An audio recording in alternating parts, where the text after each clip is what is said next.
தென்னாப்பிரிக்காவுக்கு எதிரான முதலாவது ஒருநாள் கிரிக்கெட் போட்டியில் சதம் விளாசி இருக்கிறார் விராட் கோலி. விவரங்களை செய்தியாளர் சடையாண்டி வழங்க கேட்கலாம்.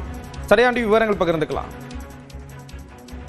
ஸ்ரீராம், இந்திய அணி தென்னாப்பிரிக்காவுடன் முதல் ஒருநாள் கிரிக்கெட் போட்டியில் விளையாடி வருகிறது. இதில் இந்திய அணி முதலில் பேட்டிங் செய்து விளையாடி கொண்டிருக்கும் போது விராட் கோலி அற்புதமான சதம் விளாசி ஒரு சாதனை நிகழ்த்தி இருக்கிறார். ஒருநாள் கிரிக்கெட் வரலாற்றில் சர்வதேச அரங்கில் 52வது சதத்தை விராட் கோலி பூர்த்தி செய்திருக்கிறார்.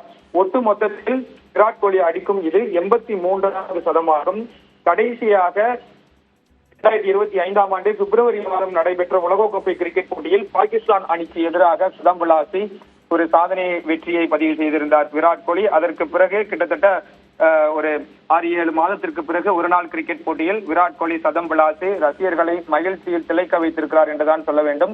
சர்வதேச அரங்கில் T20 கிரிக்கெட் போட்டி, டெஸ்ட் கிரிக்கெட் போட்டியில் ஏற்கனவே விராட் கோலி ஓய்வு பெற்று விட்டார்.